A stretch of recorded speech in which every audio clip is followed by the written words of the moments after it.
Sir ਜੇ ਆਪਾਂ during ਦਿਸ holiday period ਆਪਾਂ ਕੁਝ ਬਚੇ ਖੁਚੇ ਆਰਗੈਨਿਕ ਦੇ ਟੌਪਿਕਸ ਛੋਟੇ ਛੋਟੇ ਉਹ ਖਤਮ ਕਰਾਂਗੇ। So the first topic for today is ਈਥਰਸ।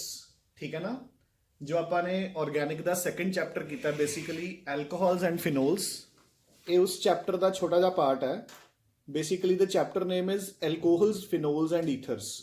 So alcohols and phenols during organic chemistry ਆਪਾਂ ਕਵਰ ਕਰ ਚੁੱਕੇ ਹਾਂ। ਠੀਕ ਹੈ, ਐਂਡ ਈਥਰਸ ਆਪਾਂ ਨੇ ਹੁਣ ਕਵਰ ਕਰਨੇ ਆ। ਸੋ ਇੱਕ ਥੋੜੀ ਜੀ ਰਿਵੀਜ਼ਨ। ਸੋ ਦੇਖੋ, ਈਥਰਸ ਦਾ ਜੋ ਫੰਕਸ਼ਨਲ ਗਰੁੱਪ ਹੁੰਦਾ ਹੈ that is dash O dash. ਠੀਕ ਹੈ ਨਾ। So general formula for ethers बन गया अपने पास आर ओ आर डैश, जिथे दोनों एल्काइल ग्रुप्स सेम हो भी सकते हैं एंड नहीं भी हो सकते। ठीक है, अगर आप इन्हों दे कॉमन नेम्स की गल करिए तो common names are alkyl ethers.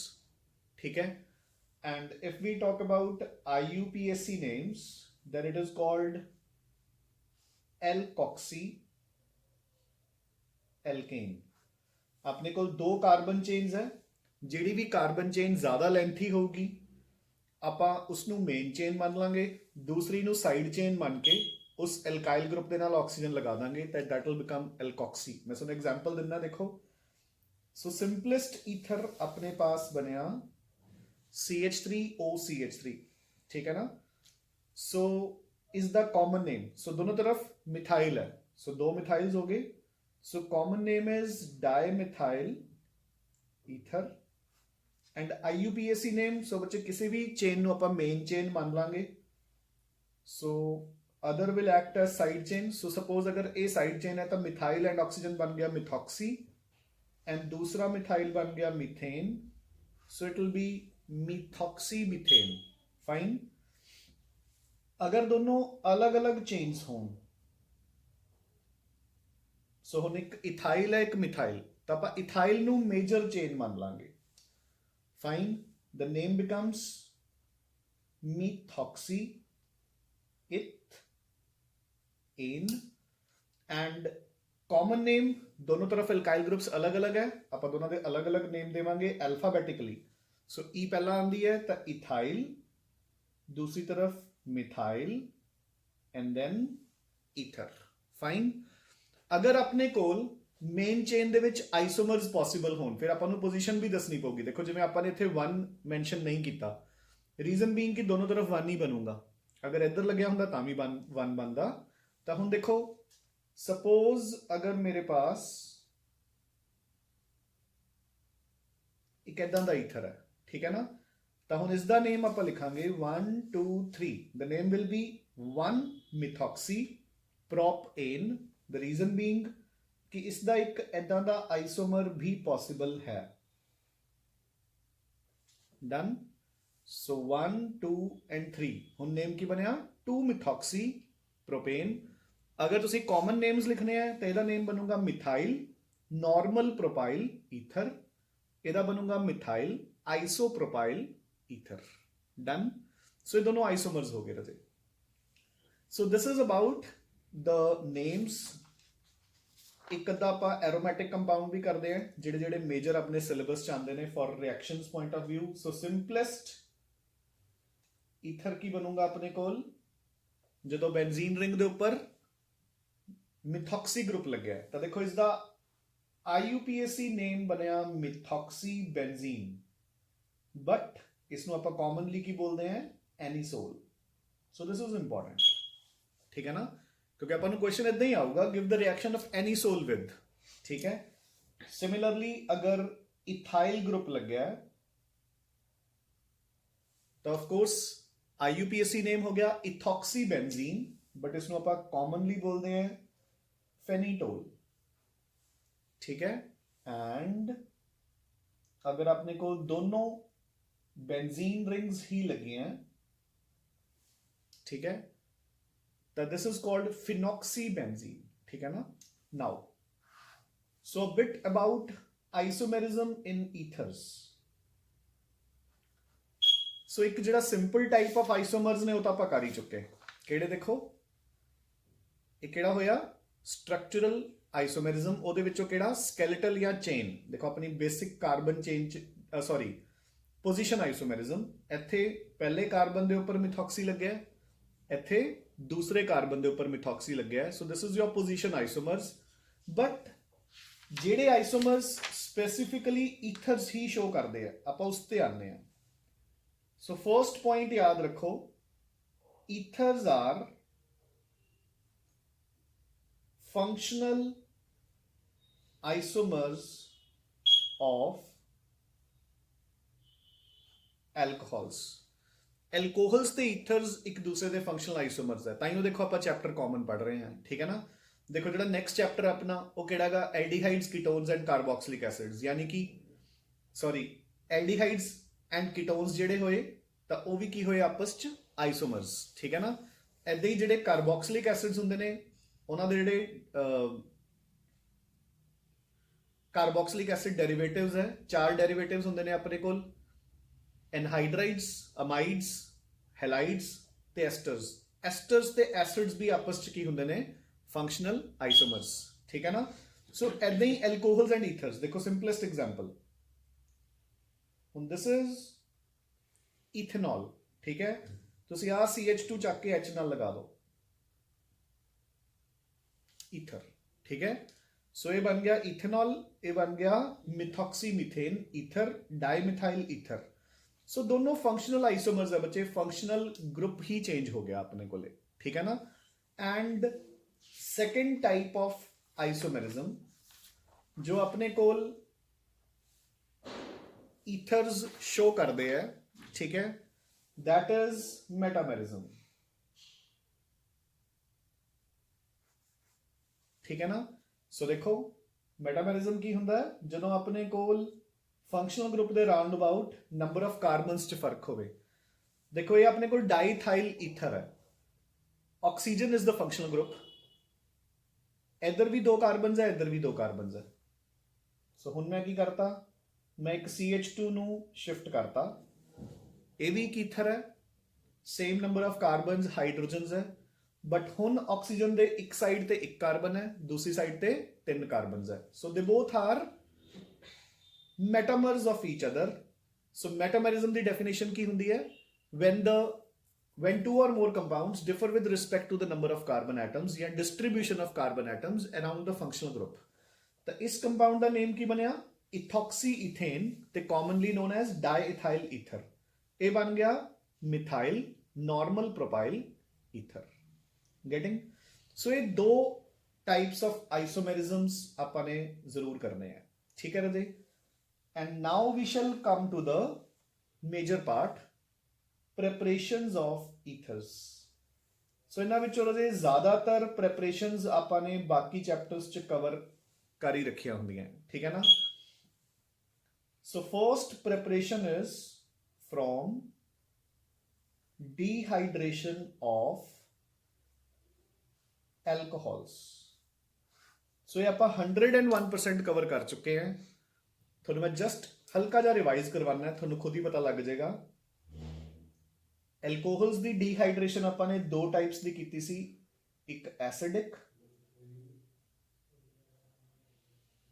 और एक कैटालिटिक। एसिडिक कीती सी कॉन्सेंट्रेटेड H2SO4 ने, ठीक है, और कैटालिटिक कीती सी एलुमिना ने, ठीक है, ठीक है ना। कॉन्सेंट्रेटेड H2SO4 ਤੇ कैटालिटिक कीती सी एलुमिना ने। You getting a point.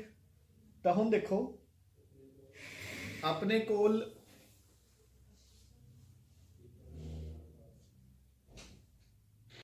ਸੁਰਦੇ if you remember ਆਪਾਂ ਨੇ ਕੀਤਾ ਸੀ ਕਿ ਅਗਰ ਮੈਂ ਇੱਕ ਐਲਕੋਹਲ ਨੂੰ ट्रीट करूंगा with concentrated H2SO4 at 443 Kelvin या फिर एलुमिना at 623 Kelvin, तो OH and H water out होके की बन जूगी एल्कीन। याद है थोड़ा बहुत किसी नू, ठीक है। सिमिलरली आपने किया सी कि अगर यही एल्कोहल ਆਪਾਂ ਟ੍ਰੀਟ ਕਰਾਂਗੇ with concentrated H2SO4 at 413 Kelvin ਜਾਂ ਐਲੂਮੀਨਾ at 523 Kelvin। ਸੋ ਆਪਾਂ ਨੇ ਟੈਂਪਰੇਚਰ ਕੰਡੀਸ਼ਨਸ ਘੱਟ ਹਾਰਸ਼ ਕਰਤੀਆਂ ਤਾਂ ਆਪਣੇ ਕੋਲ ਦੋ ਮੋਲੀਕਿਊਲਸ ਆਫ ਐਲਕੋਹਲਸ ਯੂਜ਼ ਹੋਣਗੇ, ਇੱਕ ਦਾ OH ਦੂਸਰੇ ਦਾ H। ਸਿਮਿਲਰਲੀ ਵਾਟਰ ਆਊਟ ਹੋ ਜਾਊਗਾ ਤੇ ਆਪਣੇ ਕੋਲ ਜਿਹੜਾ ਪ੍ਰੋਡਕਟ ਬਣੂਗਾ that will be an ether। ਸੋ ਹੁਣ ਇਸ ਦੀ ਗੱਲ ਹੋ ਰਹੀ ਹੈ, ਠੀਕ ਹੈ। Done. So this is your first method by dehydration of alcohols, या तो using concentrated H2SO4 at 413 Kelvin and या फिर using alumina at 523 Kelvin। Done. ठीक है। सो ਆਪਾਂ second method of preparation ਤੇ ਚੱਲਦੇ ਹਾਂ। ਸੋ ਪਹਿਲਾਂ ਤੁਹਾਨੂੰ ਮੈਂ ਸਿਰਫ ਉਹਲੇ ਮੈਥਡਸ ਕਰਵਾ ਰਿਹਾ ਜਿਹੜੇ ਆਪਾਂ ਆਲਰੇਡੀ ਕਰ ਚੁੱਕੇ। ਨੰਬਰ 2 ਵੈਰੀ ਇੰਪੋਰਟੈਂਟ, ਵਿਲੀਅਮਸਨਸ ਸਿੰਥੇਸਿਸ, ਇਹ ਤਾਂ ਯਾਦ ਹੋਊਗਾ। ਸੋ ਵਿਲੀਅਮਸਨਸ ਸਿੰਥੇਸਿਸ ਚ ਆਪਾਂ ਨੇ ਕੀ ਕੀਤਾ ਸੀਗਾ, ਆਪਾਂ ਨੇ ਰਾਜੇ ਇੱਕ ਲਿਆ ਸੀ ਸੋਡੀਅਮ ਐਲਕੋਕਸਾਈਡ, ਠੀਕ ਹੈ, ਤੇ ਇੱਕ ਆਪਾਂ ਨੇ ਲਿਆ ਸੀ ਐਲਕਾਈਲ ਹੈਲਾਈਡ, ਠੀਕ ਹੈ। ਆਪਾਂ ਨੇ ਪਹਿਲੇ ਚੈਪਟਰ ਚ ਕੀਤਾ ਸੀ ਐਲਕਾਈਲ ਹੈਲਾਈਡਸ ਵਾਲੇ ਚ। Na and X halogen out ਹੋ ਜਾਊਗਾ, ਠੀਕ ਹੈ, ਤੇ ਆਪਣੇ ਕੋਲ ਈਥਰ ਤਿਆਰ ਹੋ ਜਾਊਗਾ। ਸੋ ਦਿਸ ਵਾਸ ਕਾਲਡ ਵਿਲੀਅਮਸਨਸ ਸਿੰਥੇਸਿਸ, ਠੀਕ ਹੈ ਨਾ। ਤੇ ਆਪਾਂ ਨੇ ਇਸ ਦੇ ਵਿੱਚ ਕੀ ਕੀਤਾ ਸੀ, ਤੁਹਾਨੂੰ ਹਲਕਾ ਜਿਹਾ ਰਿਵਾਈਜ਼ ਕਰਾ ਦਵਾਂ ਕਿ ਅਗਰ ਆਪਣਾ ਹੈਲਾਈਡ ਪ੍ਰਾਇਮਰੀ ਹੈ ਤੇ ਆਪਾਂ ਉਸ ਨੂੰ ਟ੍ਰੀਟ ਕਰਦੇ ਹਾਂ ਵਿਦ ਕੋਈ ਵੀ ਸੋਡੀਅਮ ਐਲਕੋਕਸਾਈਡ। ਇਹਦਾ ਨਾਮ ਕੀ ਬਣਿਆ, ਇਥਾਈਲ ਕਲੋਰਾਈਡ। ਇਹਦਾ ਬਣ ਗਿਆ ਸੋਡੀਅਮ ਮੀਥੋਕਸਾਈਡ। ਤਾਂ NaCl ਆਊਟ ਤੇ ਆਪਣੇ ਕੋਲ ਈਥਰ ਰੈਡੀ ਹੋ ਗਿਆ, CH3CH2O CH3, ਠੀਕ ਹੈ। ਫਿਰ ਆਪਾਂ ਨੇ ਕੀਤਾ ਸੀ ਕਿ ਅਗਰ ਆਪਣਾ ਹੈਲਾਈਡ ਪ੍ਰਾਇਮਰੀ ਦੀ ਬਜਾਏ ਟਰਸ਼ਰੀ ਹੈਲਾਈਡ ਹੈ ਤਾਂ ਹੁਣ ਆਪਾਂ ਦੇਖੋ ਐਕਸਪੈਕਟ ਕਰ ਰਹੇ ਹਾਂ ਕਿ NaCl ਆਊਟ ਹੋ ਜਾਊਗਾ ਔਰ ਈਥਰ ਬਣ ਜਾਊਗਾ, ਬਟ ਨਹੀਂ ਹੁੰਦਾ। Na ਦੇ ਨਾਲ Cl ਜਾਂਦਾ ਹੈ ਤੇ CH3O ਦੇ ਨਾਲ ਵਾਲਾ H ਜਾਂਦਾ ਹੈ ਤੇ ਆਪਣੇ ਕੋਲ ਕੀ ਬਣਦੀ ਹੈ, ਇੱਕ ਐਲਕੀਨ। ਐਲੀਮੀਨੇਸ਼ਨ ਹੋ ਜਾਂਦੀ ਹੈ ਟਰਸ਼ਰੀ ਦੀ। ਹੁਣ ਜੇ ਆਪਾਂ ਵਿੱਚ ਵਿਚਾਲੇ ਵਾਲਾ ਹੈਲਾਈਡ ਲੈ ਲਈਏ, ਯਾਨੀ ਕਿ 2 ਡਿਗਰੀ ਹੈਲਾਈਡ, ਉਸ ਦੇ ਨਾਲ ਦੋਨੋਂ ਰਿਐਕਸ਼ਨਸ ਹੋਣਗੀਆਂ। ਇਹ ਆਪਾਂ ਨੇ ਕਿਹੜੀ ਕੈਟਾਗਰੀ ਚ ਕੀਤੀ ਸੀ, ਨਿਊਕਲੀਓਫਿਲਿਕ ਸਬਸਟੀਟਿਊਸ਼ਨਸ ਆਫ ਹੈਲਾਈਡਸ। Cl ਨੈਗੇਟਿਵ ਗਿਆ, ਦੇਖੋ Cl is negative, carbon is positive, sodium is negative and oxygen is negative। ਤਾਂ ਦੇਖੋ Cl negative ਗਿਆ ਔਰ OCH3 ਆ ਗਿਆ, ਤਾਂ this is nucleophilic substitution। ਇਹ ਹੋ ਗਈ ਆਪਣੀ elimination। 2 ਡਿਗਰੀ ਦੇ ਕੇਸ 'ਚ ਦੋਨੋਂ ਹੋਣਗੀਆਂ। ਕੁਝ ਮੋਲੀਕਿਊਲਸ ਤੋਂ ਨਿਊਕਲੀਓਫਿਲਿਕ ਸਬਸਟੀਟਿਊਸ਼ਨ ਹੋ ਕੇ ਈਥਰ ਬਣ ਜਾਊਗਾ, ਪਲੱਸ ਕੁਝ ਮੋਲੀਕਿਊਲਸ ਦੀ ਐਲੀਮੀਨੇਸ਼ਨ ਹੋ ਕੇ ਐਲਕੀਨ ਬਣ ਜੂਗੀ, ਠੀਕ ਹੈ। ਐਂਡ ਇਹਨਾਂ ਦੋਨਾਂ ਵਿੱਚੋਂ ਆਪਾਂ ਨੇ ਕੀਤਾ ਸੀ ਕਿ alkene is the major product, ਠੀਕ ਹੈ। So this is about Williamson's synthesis ਜੋ ਆਪਾਂ ਆਲਰੇਡੀ ਕਵਰ ਕਰ ਚੁੱਕੇ ਹਾਂ, ਠੀਕ ਹੈ। Another reaction now we'll do ਜੋ ਆਪਾਂ ਅਗੇਨ ਕਵਰ ਕਰ ਚੁੱਕੇ ਪਹਿਲਾਂ ਹੀ, ਠੀਕ ਹੈ ਨਾ। ਉਹ ਵੀ ਆਪਾਂ ਨੇ ਹੈਲਾਈਡਸ ਦੇ ਚੈਪਟਰ 'ਚ ਹੀ ਕਵਰ ਕੀਤੀ ਸੀ। Third preparation, reaction of halides with dry silver oxide। So ਤੁਹਾਨੂੰ ਹਲਕਾ ਜਿਹਾ ਰਿਵਾਈਜ਼ ਕਰਵਾ ਦਵਾਂ ਰਾਜੇ, ਠੀਕ ਹੈ ਨਾ। ਡਰਾਈ ਸਿਲਵਰ ਆਕਸਾਈਡ ਤੇ ਮੋਇਸਟ ਸਿਲਵਰ ਆਕਸਾਈਡ 'ਚ ਕੀ ਫਰਕ ਹੈ। ਸੋ ਦੇਖੋ ਜਰਾ ਧਿਆਨ ਨਾਲ, ਆਪਾਂ ਨੇ ਹੈਲਾਈਡਸ ਦੇ ਚੈਪਟਰ 'ਚ ਕੀਤਾ ਸੀ ਕਿ ਅਗਰ ਆਪਣੇ ਕੋਲ ਕੋਈ ਅਲਕਾਈਲ ਹੈਲਾਈਡ ਹੈ, ਦੇਖੋ RX, ਅਗਰ ਮੈਂ ਉਸ ਦੇ ਵਿੱਚ ਪਾਵਾਂ moist silver oxide, moist silver oxide ਦਾ ਮਤਲਬ ਕੀ ਹੋਊਗਾ, Ag2O plus ਵਾਟਰ, ਦੋਨੋਂ ਰਿਐਕਟ ਕਰਕੇ ਕੀ ਬਣ ਜਾਊਗਾ, AgOH। ਸੋ ਜਦੋਂ ਤੁਸੀਂ RX ਦੇ ਵਿੱਚ AgOH ਪਾਓਗੇ, Ag ਤੇ X ਹੋ ਜਾਊਗਾ ਆਊਟ, R ਦੇ ਨਾਲ ਲੱਗ ਜਾਊਗਾ OH, ਸੋ ਐਲਕੋਹਲ ਬਣ ਜਾਊਗਾ, ਠੀਕ ਹੈ। ਨਾਲ ਨਾਲ ਆਪਾਂ ਨੇ ਕੀਤਾ ਸੀ ਕਿ ਅਗਰ ਮੈਂ ਇਹੀ ਮੋਇਸਟ ਦੀ ਬਜਾਏ ਡਰਾਈ ਸਿਲਵਰ ਆਕਸਾਈਡ ਪਾਵਾਂ ਤਾਂ ਵਾਟਰ ਹੈ ਨਹੀਂਗਾ, AgOH बनना नहीं। सो दो RX आएंगे, दोनों X Ag ਦੇ ਨਾਲ ਆਊਟ, ਤੇ ਮੇਰੇ ਕੋਲ ਕੀ ਬਚ ਗਿਆ R R, ਇਧਰੋਂ ਕੀ ਬਚ ਗਿਆ O, ਸੋ ਈਥਰ ਤਿਆਰ ਹੋ ਗਿਆ। ठीक है ना, so will get an ether. ठीक है, फॉर एग्जाम्पल देखो अगर मेरे पास CH3Cl है तो मैं उसदे विच Ag2O पाना है, तो दो मॉलिक्यूल्स आप हैलाइड दे लवांगे, AgCl आउट करांगे and I will get CH3O CH3, dimethyl ether. ठीक है, clear Raje? So this is about preparation of ethers by the action of dry silver oxide upon halides। So ਹੁਣ ਤੱਕ ਆਪਾਂ ਨੇ ਇਹਦੇ ਜਿਹੜੀਆਂ ਪ੍ਰੈਪਰੇਸ਼ਨਸ ਕੀਤੀਆਂ ਨੇ ਇਹ ਆਪਾਂ ਨੇ ਸਾਰੀਆਂ +2 ਦੇ ਵਿੱਚ ਹੀ ਕਵਰ ਕੀਤੀਆਂ ਤਿੰਨੋਂ। ਹੁਣ ਆਪਾਂ ਕੁਝ ਪ੍ਰੈਪਰੇਸ਼ਨਸ ਕਰਾਂਗੇ ਜਿਹੜੀਆਂ ਕਿ ਜਾਂ ਤਾਂ ਆਪਾਂ +1 ਚ ਕਵਰ ਕੀਤੀਆਂ ਤੇ ਜਾਂ ਫਿਰ ਹਾਲੇ ਤੱਕ ਕਵਰ ਨਹੀਂ ਕੀਤੀਆਂ। ਠੀਕ ਹੈ ਨਾ, ਸੋ ਰਿਐਕਸ਼ਨ ਨੰਬਰ 4 ਇਹ ਆਪਾਂ ਨੇ +1 ਚ ਕੀਤੀ ਸੀ by addition of alcohols to alkenes, by addition of alcohols to alkenes। देखो जी अपने को एक alkene है, डन, ਆਪਾਂ ਉਸ ਦੇ ਵਿੱਚ ਐਲਕੋਹਲ ਪਾਇਆ ਕੋਈ ਵੀ, ਠੀਕ ਹੈ, ਵੀ ਨੋ ਐਲਕੋਹਲ ਦੇ ਵਿੱਚ H ਪੋਜ਼ਿਟਿਵ ਤੇ ਬਾਕੀ ਸਾਰਾ ਨੈਗੇਟਿਵ। ਜਿਵੇਂ ਆਪਾਂ HCl ਪਾਉਂਦੇ ਹੁੰਦੇ ਆ, ਕੀ ਹੁੰਦਾ ਇੱਕ ਤਰਫ H ਦੂਸਰੀ ਤਰਫ Cl, ਐਲਕੋ ਵਾਟਰ ਪਾਉਂਦੇ ਹੁੰਦੇ ਆ ਇੱਕ ਤਰਫ H ਦੂਸਰੀ ਤਰਫ OH, ਇਦਾਂ ਹੀ ਇਹਦੇ 'ਚ ਇੱਕ ਤਰਫ H ਦੂਸਰੀ ਤਰਫ OCH3। ਸੋ ਮੈਂ H ਨੂੰ ਇੱਕ ਵਾਰ ਇੱਧਰ ਲਗਾ ਦਿੰਦਾ, ਠੀਕ ਹੈ, CH3 CH2 ਦੇ ਨਾਲ ਕੀ ਲੱਗ ਗਿਆ O CH3, ਸੋ ਈਥਰ ਬਣ ਗਿਆ देखो। ठीक है ना, सिमिलरली अगर मेरे को हायर एल्कीन होगी, if I have higher alkene तो मैं की फॉलो करूंगा मार्कोनिकोव्स रूल। सो हम मेरे को अनसिमेट्रिकल एल्कीन है, हायर एल्कीन है, तो डबल बॉन्ड दे इधर वाला कार्बन ते इधर वाला कार्बन, तो मेरा जिहड़ा H पॉजिटिव है वो कित्थे लगूगा जिथे H ऑलरेडी ज्यादा है, यानी कि मार्कोनिकोव्स रूल। सो हुण मेरा ईथर कुछ ऐदा बनूगा, सो इत्थे लग गया H, OCH3 लग गया इत्थे, सो मेरे को बन गया 2-methoxy propane, done. So this is preparation number 4 by the addition of alcohols to alkenes।